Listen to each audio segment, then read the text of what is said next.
Ayan guys, tapos na yung bahay. Ayan, maganda na, pwede na tirahan. Siguro by December, pwede na yan i-turn over sa may-ari. Diba? Nakapintuan na siya. May mga bintana na din.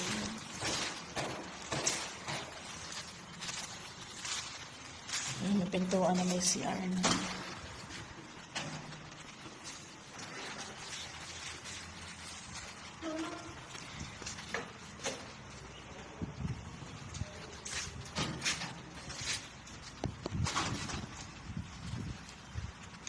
Diba, magbintana na. Ganda na. Yung kwarto.